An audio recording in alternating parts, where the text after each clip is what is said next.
6, लेकिन यहाँ पर हमारे पास 326 आता है। तो फिर 10 सीट्स जो हैं तो वो मुख्तस हैं रिजर्व फॉर नॉन मुस्लिम्स, यानी कि जो माइनॉरिटीज़ है उनके लिए ये मुख्तस की गई है। तो 326 प्लस 10 सीट्स हुई 336। तो टोटल हमारे पास जो नेशनल असम्बली की सीट्स थी 336 वो कंप्लीट हो गई हैं। अब इसके बाद मज़ीद कुछ पॉइंट्स हैं नेशनल असम्बली के बारे में, उनको हम डिस्कस करते हैं। तो सबसे पहला पॉइंट है the time duration of national assembly is 5 years, यानी कि नेशनल असम्बली का जो ड्यूरेशन है कितने वक्त के लिए नेशनल असम्बली होगी, वो होगी 5 सालों के लिए। और ये 5 साल कब से, ये ड्यूरेशन कब से स्टार्ट होगी, from the day of its first meeting, यानी कि नेशनल असम्बली की जब फर्स्ट मीटिंग होगी तो वहाँ से नेशनल असम्बली की ड्यूरेशन या काउंट डाउन स्टार्ट हो जाएगा। और जब भी 5 साल पूरे होंगे तो ये जो नेशनल असम्बली है वो खुद ब खुद डिज़ोल्व हो जाएगी, और इससे पहले भी इसको डिज़ोल्व किया जा सकता है। प्राइम मिनिस्टर अगर सिफारिश करेगा प्रेसिडेंट को तो नेशनल असम्बली को डिज़ोल्व किया जा सकता है, लेकिन यहाँ पर एक शर्त ये होगी कि प्राइम मिनिस्टर पर पहले से नो कॉन्फिडेंस मूवमेंट नहीं होगा। अगर no confidence movement prime minister पर आ जाए तो फिर वो प्रेसिडेंट को नेशनल असम्बली डिज़ोल्व करने के लिए नहीं कह सकता। ये पॉइंट आप लोगों ने याद रखना है।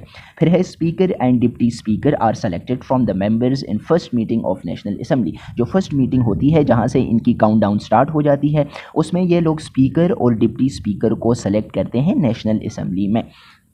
और जो अगर स्पीकर फिर कभी असम्बली में मौजूद ना हो तो deputy speaker as a speaker काम करता है। और अगर फॉर एग्ज़ाम्पल दोनों मौजूद ना हो तो फिर यहाँ पर एक मेजॉरिटी वोट देगी, और जिस भी रुकन के पास ज़्यादा वोट्स आएंगे वो प्रिजाइड करेगा नेशनल असम्बली के किसी भी सेशन को। थर्ड पॉइंट है there shall be at least 3 sessions of national assembly not more than 120 days, यानी कि एटलीस्ट 3 सेशंस होने चाहिए नेशनल असम्बली के।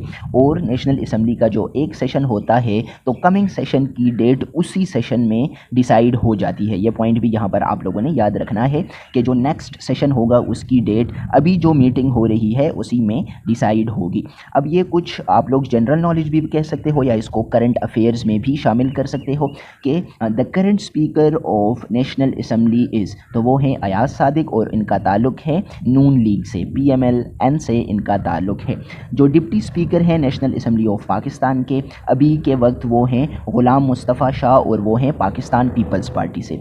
जो लीडर ऑफ द हाउस हैं, जो प्राइम मिनिस्टर होते हैं जो कि सेलेक्ट हुए होते हैं, वो कौन है, वो हम सबको पता है कि शहबाज शरीफ हैं और वो है PMLN से, नून लीग से। फिर लीडर ऑफ द अपोजिशन, जो अपोजिशन है उसके लीडर कौन है, उमर अयूब खान है और वो है इंडिपेंडेंट कैंडिडेट। तो ये थी आज की वीडियो जो कि आर्टिकल 51 के बारे में थी। आर्टिकल 51